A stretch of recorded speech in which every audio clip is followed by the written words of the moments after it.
Man, y'all, talking about fuck me. It was a rough day today. I mean, dude, ugh. Had some robotic problems today. Long and short, I basically had to spend most of the day on the phone or on the computer with tech support, and had to strip half that damn machine down, re-solder a bunch of shit, drill a bunch of new shit, rewire a bunch of shit. And then at the end of the day, I got a replacement for the top of the torch, and that motherfucker don't fit. It's the right part. It's the right part number, but it won't go on there. Like, son of a bitch. I literally ripped my finger open. I ripped the skin trying to turn the fucking thing. Woo! Bleeding all over the place. Blood all over my parts and shit. Just like, man. God. But that's alright, because the hard part is over. Now I get to do my second favorite thing, which is talk to y'all and talk about Texas.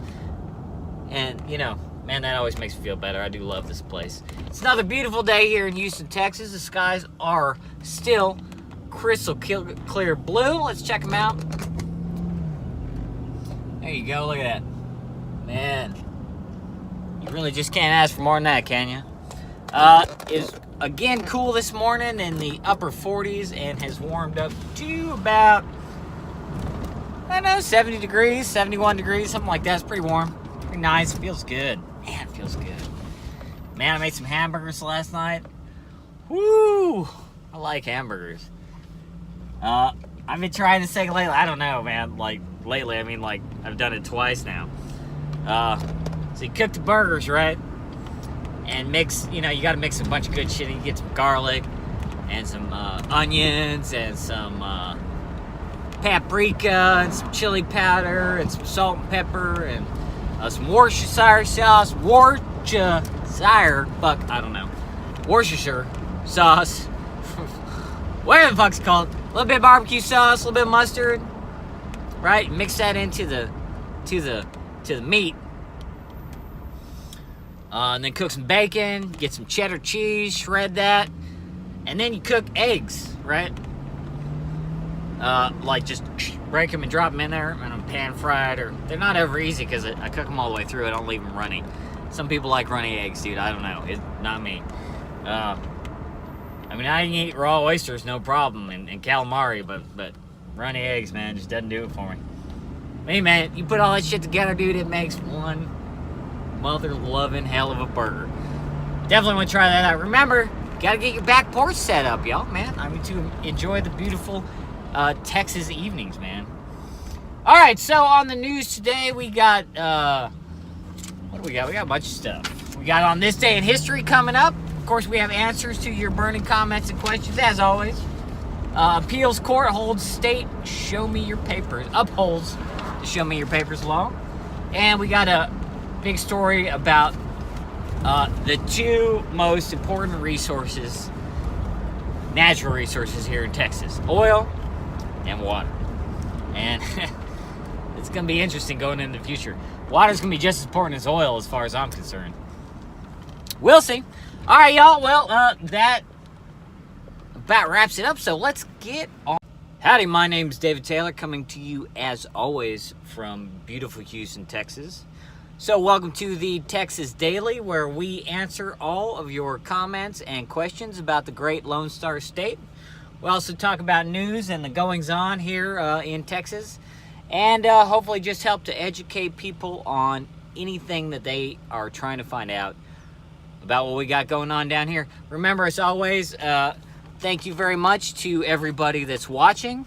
Please remember to subscribe, share, hit the like button, and all that good stuff. I appreciate it. So let's get on with the show. But before the news, on this day in history, we got an exciting one for you today, too. March 14th, 1964, Ruby found guilty. This was probably popped up on the news somewhere. You might have already seen it. But on this day in 1964, Dallas nightclub owner Jack Ruby was convicted of the murder of Lee Harvey Oswald.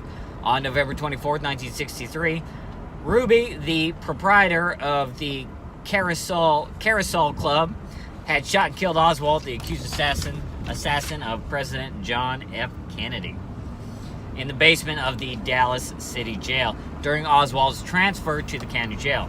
Millions of witnesses watched on national television, although he was defended by Melvin Belly on the grounds that psychomotor epilepsy caused him to black out consciously while functioning physically. Ruby was convicted of the murder with malice. His conviction was overturned by the Texas Court of Criminal Appeals, and Ruby was awaiting a retrial when he died in prison in 1967. Ruby denied involvement in a conspiracy and maintained to the end that he shot Oswald on impulse from grief and outrage. And hey, fuck yeah, right? Man, I'm on the out of impulse and grief and rage thing, not on the conspiracy thing. I don't really know if it was conspiracy or not, but I can understand getting pissed and wanting to take some action. So there is that. All right, well, I hope you enjoyed that on This Day in Texas History segment. Appeals Court upholds state Show Me Your Papers law. Citing a U.S. Supreme Court ruling in an Arizona case, a 3-judge panel of the 5th Circuit Court of Appeals Tuesday upheld the so-called Show Me Your Papers provision of the Texas Sanctuary Cities law that allows police to inquire about the citizenship of or legal resident status of people who are lawfully detained for violations of criminal or civil law. The court ruled that the law is constitutional because it does not require police to ask about residency. It would be wrong to assume that SB 4, which is the name of the Sanctuary Cities law, authorizes unreasonable conduct where the statute's text does not require it, the quote wrote in its opinion. The appeals court upheld a lower court ruling that a provision of the law that prohibits local governments from endorsing a policy contrary to federal immigration laws was unconstitutionally vague. The court ordered the trial court to hold further hearings on that provision, but to vacate the remainder of the lawsuit. In Arizona versus the United States, the U.S. Supreme Court ruled that the state of Arizona could allow state police to investigate the immigration status of individuals who had been legally detained or arrested if there was a reasonable suspicion that the person was in the country illegally. But Justice Anthony Kennedy went on to write that no individual could be detained for a prolonged period of time while their legal residence was established. And he wrote that nothing in the ruling would prevent lawsuits against law enforcement officers in cases of racial profiling. The Fifth Circuit opinion was written by Judge Edith Jones, while Circuit Judges Jerry E. Smith and Edward C. Prado concurred. Jones and Smith were appointed to the court by President Ronald Reagan, while Prado was appointed by President George W. Bush. Jones and Smith, were appointed by Reagan, and Prado was appointed by Bush. While their ruling ultimately will face additional appeals, the Show Me Your Papers provision of the law to remain in effect for the time being. President Trump has been supporting Texas in the lawsuit. Governor Greg Wheelchair Abbott, who signed Senate Bill 4 into law, declared victory after the court ruled. All right. It's nice for him to win one since he got fucking spanked this last primary cycle. Woo, got spanked, boy. Spanked! Wow! Because I don't know if y'all remember, but he endorsed a bunch of people to run against incumbent Republicans because I guess he didn't like what the incumbent Republicans were saying. And that kind of backfired on him. Because mostly none of the people that he backed beat out the incumbents that he didn't like. Republicans fighting Republicans. And actually, our next story pertains to that. A Time for Choosing, Unity or Division, by Mark Cowart, managing editor of the Texas Conservative Review. If y'all want to check it out, they need all the support they can get. Friedrich Nietzsche said, "That which does not kill me makes me stronger." Republicans, after this particularly acrimonious political season, are collectively hoping that this truth Nietzsche observed applies not only to life, but party primaries as well. While the negative rhetoric infiltrated races up and down the ballot, it seemed most bitter at the bottom in the race for Harris County Republican Party chairman, as if the vitriol became more intense as it descended and finally collected as so much political detritus negatively charged with rivalry and strife. We can only hope that the schism opened by the chairman's race will make us stronger as a party, that we will unite in a new common cause and become stronger as we repair and fortify the weaknesses and vulnerabilities exposed in this most recent civil war. It is difficult to imagine, with only a few days since the cessation of hostilities, that we will be stronger, united, and resolutely focused on defeating the Democrats in November. But that is what must happen if we are to prevail. We must heed the words of President Ronald Reagan, who admonished his fellow Republicans, saying, "We have no enemies, only opponents." Now that the primary election and the race for county chairman is over, we, all of us on both sides of the Republican divide, must unite with our former opponents and embrace them as such, not treat them as enemies. We do, after all, have more in common with them than the Democrats we face in November. We must remind ourselves that the longer we linger at the crossroads of bitterness and reconciliation, the longer we remain weakened, the longer the Democrats have to ready themselves for the coming battle. The first step in moving forwards is for the Carmona faction to acknowledge the defeat and resolve to support Paul Simpson. The first step for the Simpson faction is to acknowledge that the Carmona and his supporters have value and are a necessary component to victory in November. This is exactly what Gary Poland did when he was elected chairman in 1996. While Gary did not defeat an incumbent, he did defeat a candidate aligned with the outgoing chairman. Poland's election was a pivot for the local party and a pivot from center to right. But Poland did not punish his political opponents by closing the door on them, because he was wise enough to realize that to close the door would only punish the party and its candidates. Instead, Poland not only kept the doors open to his more moderate opponents, he invited them in and offered them a seat at the table. He did so without asking either end of the political spectrum, or those in the center for that matter, to abandon their principles. It was a strategy that did in fact strengthen the party. With the united Harris County Republican Party behind him, Poland was able to orchestrate the first of many county-wide sweeps in Harris County. Now, almost 23 years later, the party is again in transition. It remains to be seen whether this transition is a pivot back to the center, as many have predicted the Simpson victory represents. Whether it is or it is not doesn't matter in the short term. What does matter, though, is whether we unite or allow ourselves to remain divided.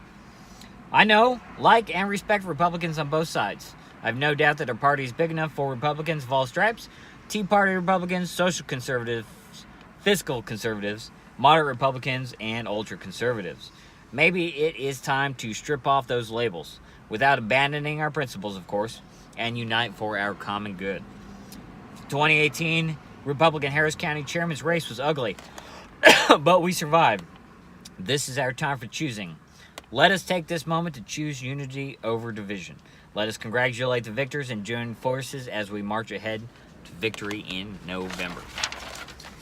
Again, that was from the Texas Conservative Review, and I urge y'all to go check it out when you can. There is a free newsletter. There's a free email service that will notify you when new articles are posted, which is, a couple times a month. This is why I don't read them that much, because it doesn't post that often. But hopefully they'll post more. Check it out, like them on Facebook, blah, blah, blah, that whole thing. The more people that are reading it, then the more people that'll read it. You know what I mean? And remember, you gotta read both sides, though. Okay, so I also urge you to check out the Texas Tribune, for example, and the Texas Observer, which definitely lean towards more the Democratic slant, and I read those articles on this program quite often as well. I do appreciate the people at the Tribune, the Monthly, and the Conservative Review, and the Observer. And of course, all our local papers and stuff like that. Those services are important to our democracy and need to be supported as much as possible. So please give when you can, read when you can, share when you can, talk about it, spread the word. We got to start paying attention to our political life here in this country, or we are in for some deep doo-doo. You know what I mean? All right, let's move on to our next story of the day. In the heart of the West Texas oil patch, a new fracking frenzy is putting a strain on groundwater. Charles Phillips was in his pasture one day last year when he heard the sound. At 85, Phillips doesn't hear as well as he used to, but he had no problem picking up the unmistakable squeal of a drill boring through rock. That's odd, he thought. Why would my neighbor be drilling a water well? He followed the sound west across one of his pastures where a couple of Black Angus cows and... Sorry, it's kind of messed up on the top. A couple of Black Angus cows and squatter horses were grazing to the neighboring fence line. There, his suspicions were confirmed. Phillips counted a dozen new water wells being drilled. The work has continued for a week and a half until the work crew, 5 men and 3 trucks, moved on to drill a dozen wells at another spot about a third of a mile to the southwest. Like many folks in the parched oil patch north of Big Spring, Phillips had taken notice of the football field-sized pits of water popping up at the edges of cotton fields, as well as the fat serpentine water lines crisscrossing county roadways. All signs pointed to the possibility that someone was developing his neighborhood as a water source for the fracking bonanza that has overtaken parts of the Permian Basin. And if business was good, he feared, it would be bad for him, his wife Lois, and their neighbors. It all happened before we knew what was going on. It was said and done before anybody could do anything about it. Charles told me when I met him and Lois at their brown brick 70s style home one morning this September. Their 19-acre property is one of about 130 homes on ranchettes just north of Big Spring, about 40 miles northeast of Midland. The neighborhood happens to sit where 2 vast underground caches meet. In the center of Howard County, the Ogallala Aquifer, which underlies parts of the 8 states, approaches its southernmost limit and the Permian Basin. One of the richest oil fields in the world finds its northern fringe. Though the Phillips live only about 4 miles from town, municipal water lines don't run here. Like their neighbors, they instead rely on individual wells that tap the Ogallala for drinking, cooking, and doing laundry. Once considered an inexhaustible resource, the Ogallala has been severely depleted by decades of pumping to grow crops on the high plains. Recharge from rainfall occurs so slowly that on the human timescale, the Ogallala will never recover. Concerned that the new wells could lower their water table, Charles and Lois gathered signatures from 72 of their neighbors, asking their local water conservation district to investigate and help stop the overuse of water in the area. It's virtually unheard of to challenge industry in the heart of the West Texas oil patch, and like most people in the Big Spring area, the Phillips have personal connections to the oil business. Charles worked 24 years in the warehouse at the local refinery before becoming a rancher. And when Lois was young, her brothers worked on oil rigs to pay for their college tuition. Charles dresses the part of a rancher, denim shirt, jeans, boots, and a ball cap. Lois is 79, a retired elementary school teacher with short, carefully coiffed gray hair and a patterned blouse. We don't want to sound like we're rabble-rousers or vindictive. We just wish somebody would pay attention to what these guys are doing, Lois said. These guys, it turns out, were West Texas H2O, a Midland-based company run by Michael Grella, a former oil man. At the time the Phillips' petition was filed in late 2016, the company operated in 5 West Texas counties and owned or leased 20,000 acres in Howard County alone. In April, the company was acquired by Globe LTR Energy, which has since changed its name to Gravity Oilfield Services. In this arid, mostly treeless part of the state, where a little under 20 inches of rain falls each year, the proliferation of fracked wells has also created a vast demand for water. Hydraulic fracturing, as the name implies, requires water, and lots of it. In a typical frack job, millions of gallons of water along with sand and chemicals are pumped under high pressure to fracture the rock and release oil and gas. To supply the thousands of wells drilled every year in the Permian Basin, West Texas H2O and other commercial water companies have struck deals with landowners to mine underground and then pipe it to earthen tarp-lined holding pits, where the water is then moved by pipe and truck to fracking sites. In 2010, it's estimated that 100 million gallons of water were used for fracking in Howard County alone. By 2015, that number had already increased tenfold to nearly 1 billion gallons, according to the Texas Water Development Board. This flurry of frack-related water pumping isn't limited to Howard County, though. Last year, 30 billion gallons of water were used for fracking in the Permian Basin. Energy research firm IHS Markit predicts that number will rise to 100 billion gallons by 2020. That's enough water to fit the Dallas Cowboys' AT&T Stadium 128 times. The rush on groundwater is playing out in small towns all across the Permian Basin, where crude abounds but water is scarce. Near Van Horn, for instance, in far west Texas, land baron is planning to pump 5.4 million gallons of water daily for oil production, raising the ire of nearby farmers and environmentalists who worry that pumping will drain the spring-fed Balmora State Park. Near Marfa, a water company is preparing to pipe 8 million gallons of water a day for 20 years to oil rigs, which would consume 2 to 3% of groundwater resources in the desert-like area. Grella of West Texas H2O told water regulators last year that oil companies are demanding a mind-boggling volume of groundwater from his company and other commercial water sellers. In 2013, the town of Barnhart near Irion County ran out of water amid a withering drought and soaring demand for water to frack wells. Town officials had to truck in bottled water for 112 residents while a backup well was drilled. The same year, wells began to pump air in Carrizo Springs, a South Texas town in the dusty southwest portion of the Eagle Ford Shale, the locus of some of the nation's most frenzied fracking. If pumping isn't slowed in Howard County, the same fate could await the Phillipses and their neighbors, said John Campbell, president of the Permian Basin Underground Water Conservation District, which regulates groundwater in the county. West Texas H2O saturated areas with wells, which probably will deplete them or run them out of water eventually, Campbell told the Observer, and we don't want anybody to run out of water. After submitting their petition, Charles and Lois figured the Conservation District would shut down the wells or at least place limits on how much water the company could sell, but it wasn't that easy. Not only has the district failed to put any limits on pumping, it's been unable to get West Texas H2O to submit water level monitoring data and other documents the company promised to produce last year. Nobody has any idea how much water the company is extracting from the aquifer. The company did not respond to repeated requests for comments to this particular story, and this is on the Texas Observer, by the way. Folks in Howard County are worried that the hands-off approach may invite even more water mining in the area. I hope they don't let anybody else come in and just drill all willy-nilly without any kind of check on them, said Nancy Kroger, who signed the petition and lives across the highway from the Phillipses. The Phillipses and their neighbor worry that their property values will plummet if the water wells were to bottom out. Those who decide to stay could be forced to pay inordinate fees to have water trucked in. The neighborhood would be transformed from a quiet country nook to a ghost town. Oil is all right, but the oil isn't going to do any good if we don't have water to drink, Charles said.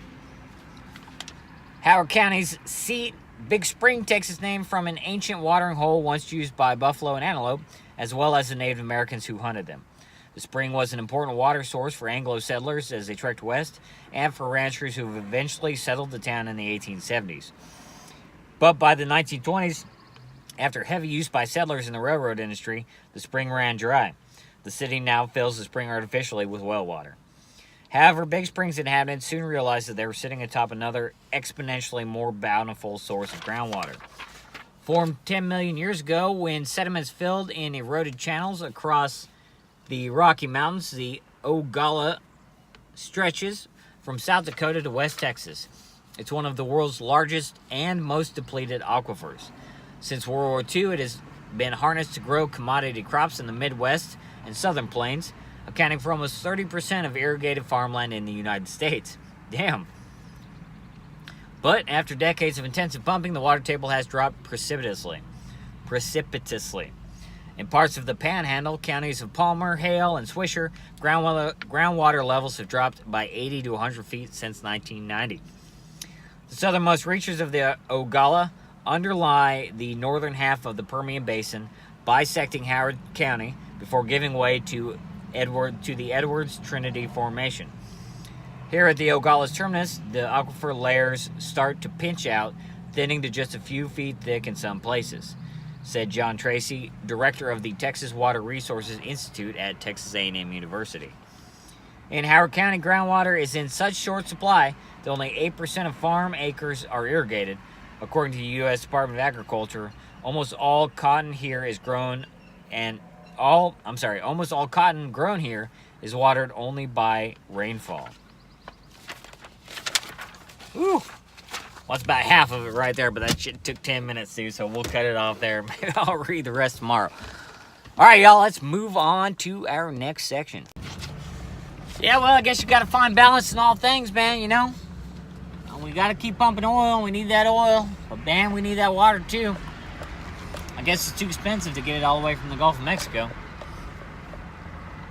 But they're going to have to figure some shit out. So, I mean, they're just going to run out of water. Shit, it sounds like they'll run out of water before they run out of oil. Damn. And that's big, right? That Permian Basin and the Eagle Ford Shale. We're talking about big, boy. That's big, man. We'll be pumping shit out of that for the next 150 years, easy. Yeah. Figure out another way to get water. I don't know how they're gonna do it. Alright. Moving on to your burning comments and questions. I think we got 4 or 5 for today. So, let's get to it. Alright, first up to bat is Jill Libramento from 2 hours ago on the Texas Daily. By the way, well, you know, I'll put that on the front.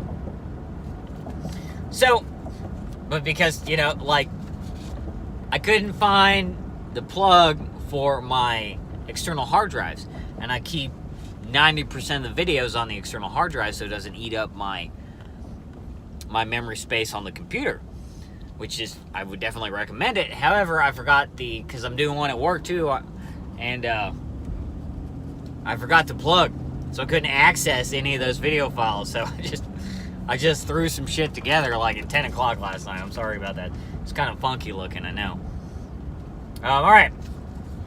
So Jill says, "Hey David, I've been watching your videos because my husband and I will be moving to Northwest Houston, the best, in a few months.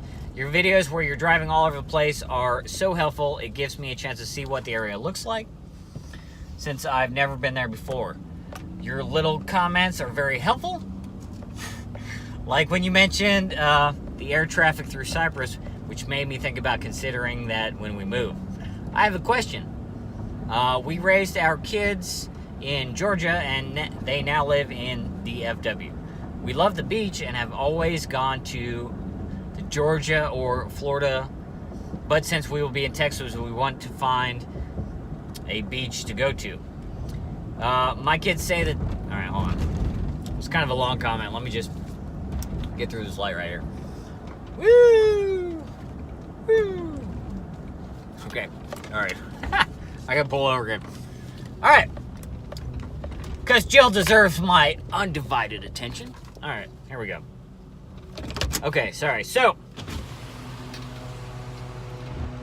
I have a question. When we raised our kids in Georgia and they now live in DFW, we love the beach and have always gone to the Georgia coast or Florida, but since we will all be in Texas, we want to find a beach to go to. My kids say that DFW people say that Galveston and the Texas coast is terrible, and most Texans leave the state if they want to go to the beach. What's your opinion? Also, if anyone is moving and wants to know about air and traffic noise, here's a link to the National Transportation Noise Map. All right, very helpful. Thank you very much, Jill. I appreciate that. That's a good deal.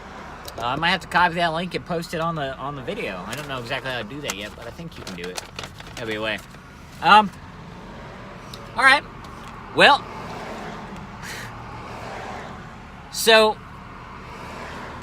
from Corpus Christi down to Brownsville is the best part of the Texas coasts, right? Because this is the thing about the Gulf Coast. Yeah. We get a lot of action from the Gulf of Mexico. So most of the water flowing from the Mississippi River, we get a lot of action from the Mississippi. So most of the water, like this is the Texas coast, and this is the Mississippi heading north and south, right? So this pointing south into the Gulf area. And this is the Texas coast here. Here's Corpus, here's Brownsville, right? And here's Houston. So water flows out and then kind of spreads like this and churns everything up here, right? So a lot of the water, it's kind of a brownish look because there's a lot of silt and stuff like that floating around. It's still stirred up. It hasn't had a chance to kind of calm down. So from Corpus up north, you know, I don't know, man. I go to Galveston. I go to the state park on Galveston, right? So if you get to Galveston, you drive down to the seawall and you head south and you drive down a ways. And if you look on the channel somewhere, there's a couple short videos about that you can see Galveston from, because I took some video at the state park, which is the only place I ever go when I go to Galveston. It's the only place I like. So the state park's nice. They have plenty of facilities. It's like $10 a day. You can fish, you can camp, you can cook. They got picnic benches and stuff, and it's nice. It's a big beach, clean. You know, they dredge it and drag it, keep all the crap off of it for the most part. And it's okay. And then as you go further down, the water gets a little better and a little better and a little better until you get to South Padre, right? Which is about 8 hours-ish from Houston, which would make it about 11 or 12 hours from DFW, depending on how fast your kids drive. So, you know, my wife and I used to go to Padre, and we plan to go back soon, hopefully. Of course, I already burned up my vacation time this year. Next year, we want to go to Big Bend, so probably 2020, we'll either go to South Padre or back to visit my sister again. I really like the South Padre beaches. One, it's long. South Padre Island is long, long, long, right? And there are just miles and miles and miles and miles of coastline that you can access, but there's barely anybody there. Especially if you go in the off season, which is anywhere that's not spring fucking break. You know what I mean? Don't ever go for spring break. It is a nightmare. If you're not 19 and looking to have some fun, don't drive your ass down to South Padre during spring break, which is this week here in Texas, by the way. So, just for your edification, my kids are on spring break right now. So, South Padre is the nicest beach in Texas because it's the furthest away from the Mississippi. So what I mean is the water is the nicest. It's nothing like Destin, Florida. It's nothing like Georgia, and it's nothing like obviously California or like North Carolina that has nice beaches and stuff like that too. So yeah, I mean, unfortunately, because of the mighty Mississippi, just the beaches. I mean, there's nothing wrong with the beaches themselves. Usually they're dragged in Galveston. Don't go across the ferry. Because that shit has never recovered from, not Hurricane Harvey, but that other one before it. I forget the fucking name, Ike or something like that. They got wiped the fuck out on the Bolivar Peninsula or whatever it is over there. Bolivar? Yeah. So, you know, the beaches are nice. Galveston's nice. It has a bunch of restaurants and hotels and plenty of stuff to do. Really good seafood. Plenty of tourist stuff. They built a brand new boardwalk thing. It doesn't have casinos or anything, I think, but it's just like the one. It's even nicer and it's got more stuff on it than the one in Huntington Beach in California, which I was just at. So I can testify to that because I've seen it with my very own eyes. And the one in Huntington Beach is okay. I mean, you know, it's just got a couple shops and shit. This has got a bunch of stuff on it.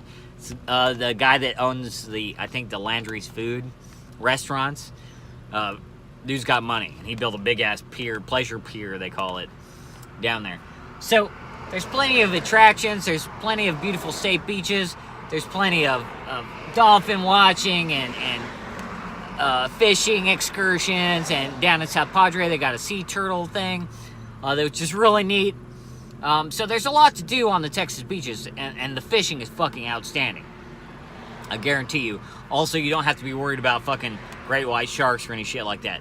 But as far as the aesthetic nature of it, yeah, I'm sorry. It's not that pretty. But it still has a lot of its own charms. So you know what I mean?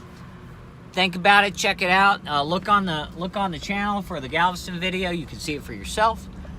And check out Port Lavaca. Check out Port Aransas. All that cool stuff. You know, check out South Padre, Corpus Christi. They got the Blue Ghost, baby. World War II aircraft carrier. A bunch of a nautical museum, a nice aquarium, plenty of nice restaurants and decent hotels in Corpus. I definitely recommend it.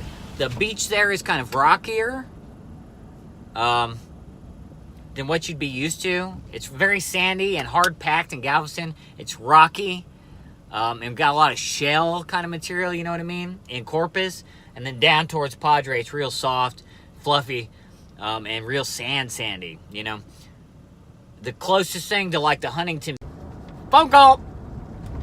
All right, so I hope that answers your questions thoroughly, Jill.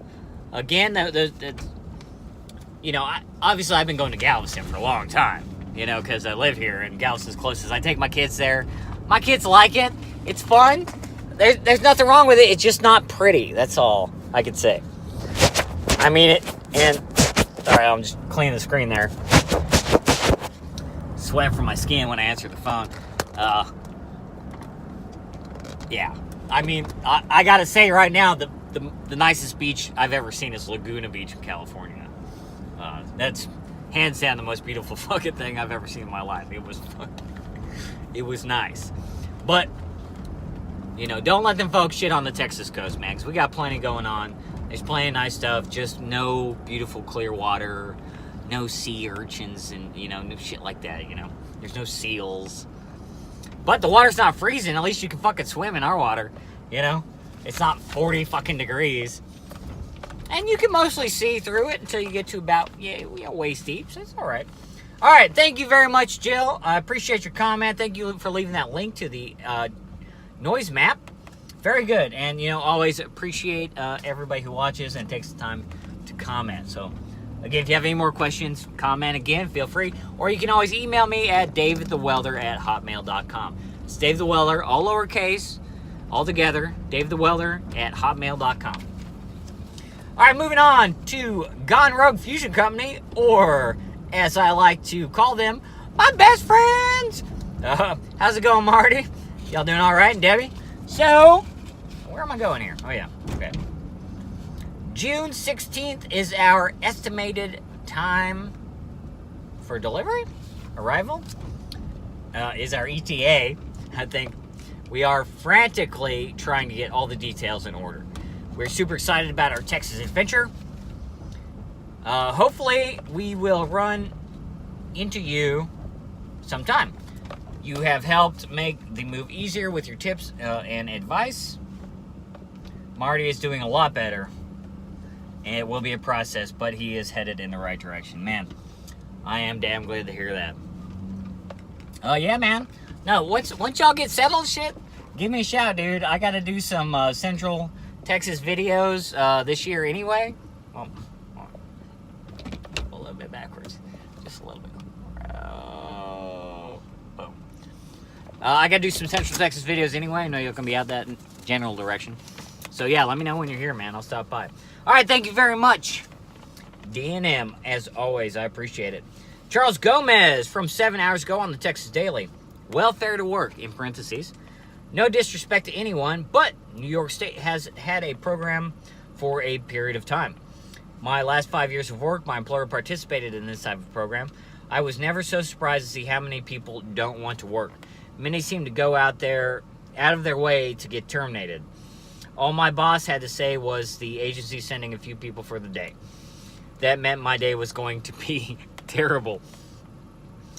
The incentive for employers, they don't have to pay benefits for up to 90 days if a person was to stay on board with us. A person who lasted would go part-time on to full-time, but that wasn't many people. I'm glad I'm out of the workforce permanently. Just enjoying the no bosses lifestyle. Fuck yeah, dude. Good luck to all seeking employment. All right, thank you very much, Mr. Gomez, for commenting. I appreciate that. Yeah, I agree, though, that work is foundational to a happy, successful life. I mean, it's unfortunate that we need money, but that's just how society works. And, I've personally been able to find a lot of fulfillment and joy and happiness in my work. I like what I do. I know it's not the case for everybody, but, low standards, right? That's key to happiness, all right? Be happy that you woke up this morning. Be happy the good Lord has decided to make this world for us and sacrifice his son so that we can get to fucking heaven, Be grateful for the little things in life, and that will make you happy. You know what I mean? I'll push a broom, I'll turn a wrench, do whatever I need to do, man, because I'm doing something now. I'm pleased about it. But that's just me. Anyway, thank you very much, Mr. Gomez. I do appreciate your comments, sir. Moving on to John Daniel from 10 hours ago. We own land in the hill country. Gives one a fighting chance when the libtards start heading that way. Nice clear skies to do your sniper shots. Oh, man. All right, well, thank you very much, Mr. Daniel. Moving on to Tyler Westling. What's up, Tyler? From 15 hours ago on the Texas Daily. No more sanctuary cities in Texas. It's a big deal. Interesting to see how Abbott handles it. Abbott seems like a good governor. What do you think about the no more sanctuary cities and Abbott in general? Oh, good questions, Mr. Westling. Don't particularly care for Abbott. Only because of his earlier, he came from Houston, man. He was a lawyer in Houston. And the reason he's in that wheelchair is he got hit by I know this is just one thing, and I'm sure there's a lot of good stuff about the guy. I'm not totally talking shit, but, I don't want to be unfair because I don't, know him personally or whatever, right? But, I mean, he may be a fucking fun at parties. I don't know. But he gets hit by this tree, and that's what disabled him, right? That's why he's in the wheelchair. And then he sued the fuck out of the property owners and a bunch of other people around him because of that tree falling on him. And then when he becomes governor, he enacts provisions and laws and stuff like that and tries to push this agenda where he takes away the right of property owners to protect themselves against lawsuits and stuff like that.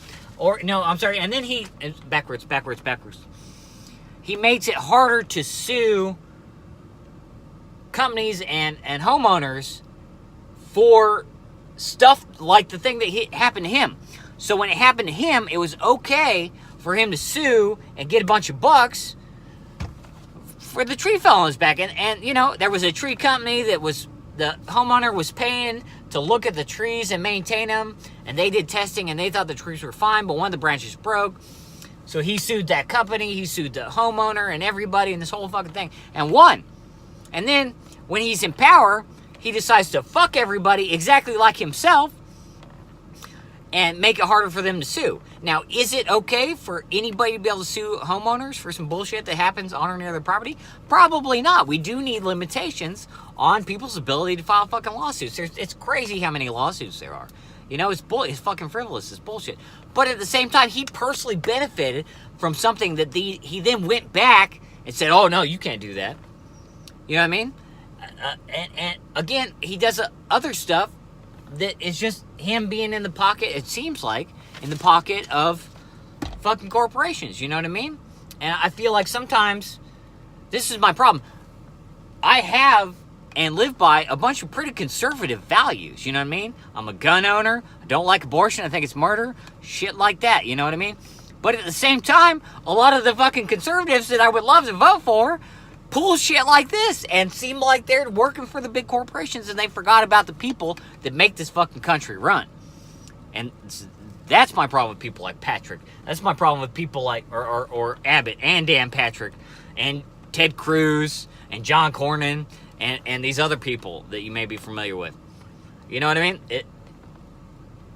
They need to look out for us, the citizens, not the corporations. Like this shit they passed where Denton, this is where my sister went to college at, passed a regulation in the city saying we don't want you to frack right here, right?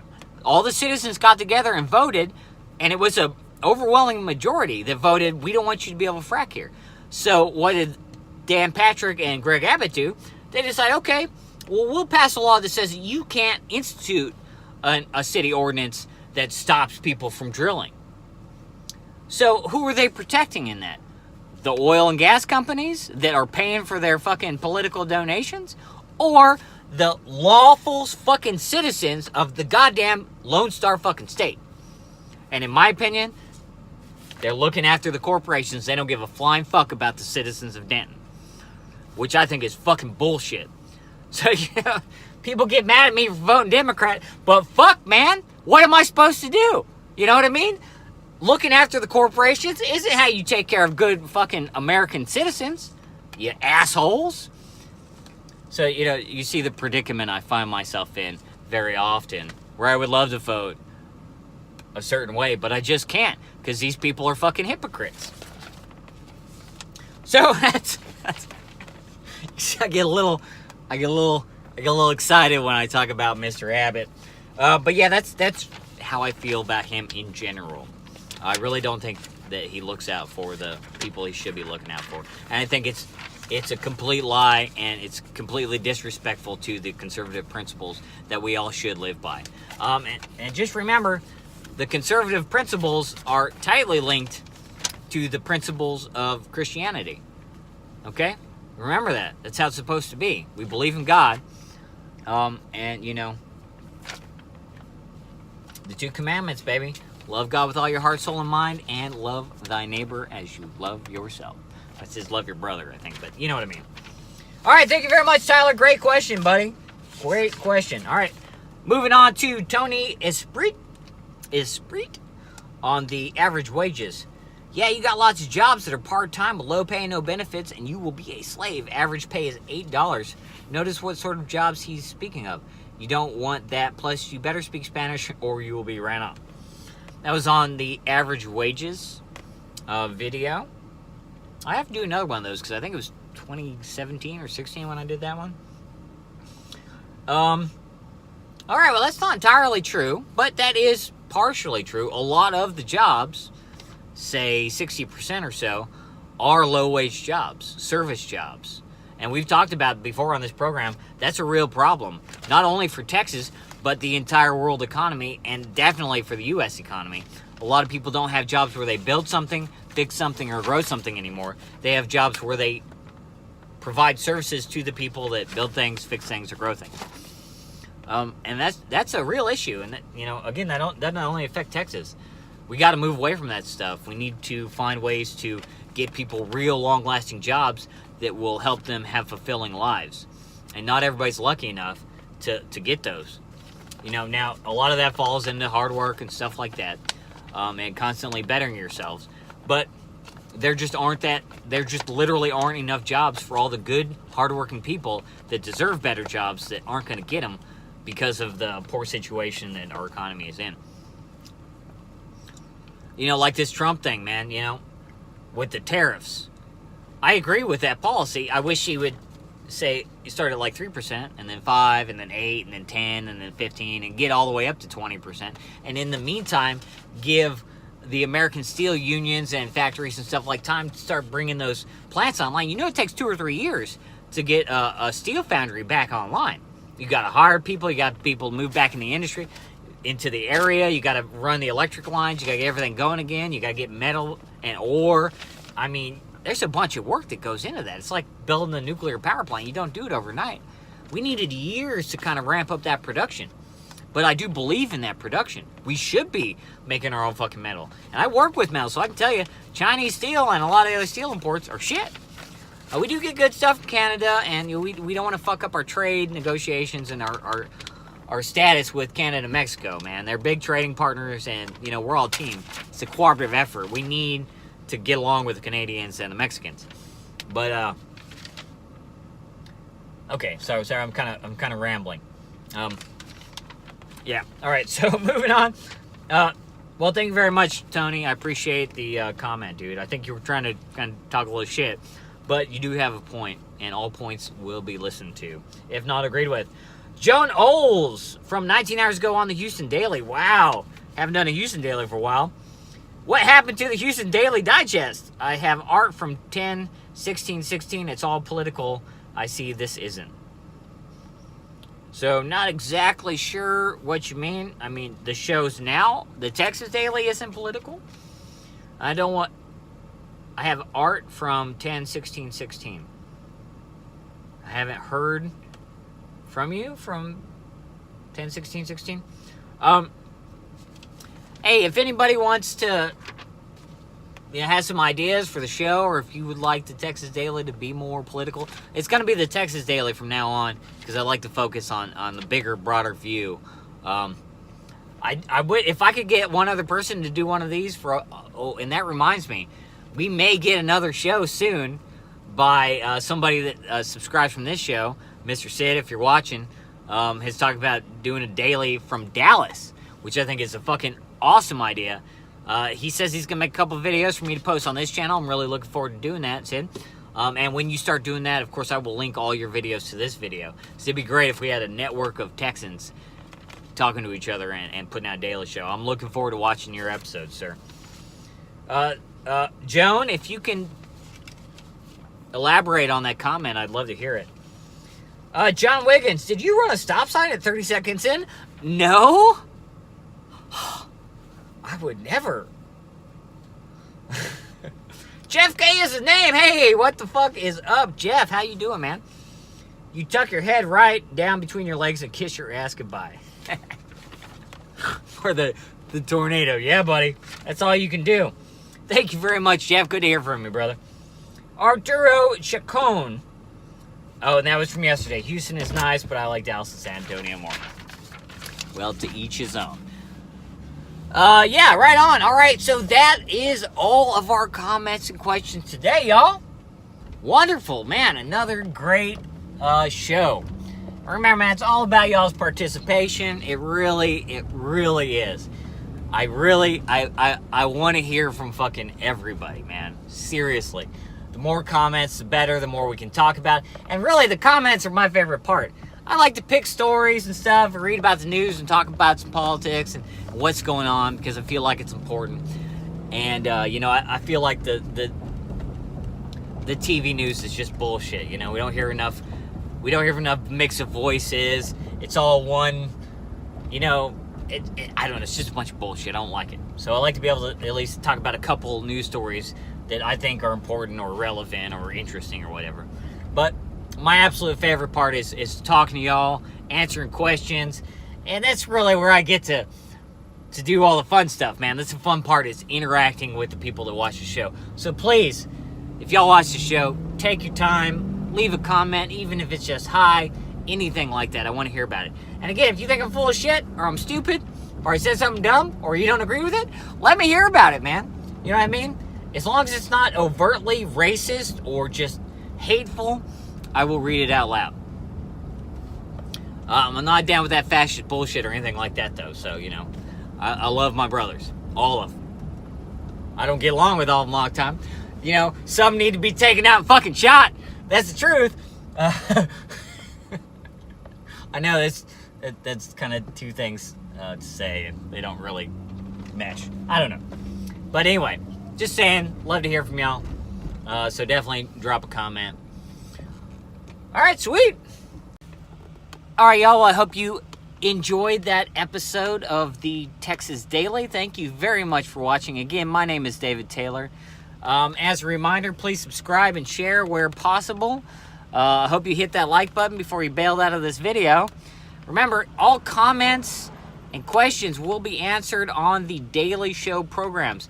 So don't forget to leave a comment and ask any questions that you might have, or call me a dumbass or whatever old kind of thing you like to do. All right, y'all. My name is David Taylor. Thank you very much for watching. Again, please subscribe and share. And as always, y'all have a good one.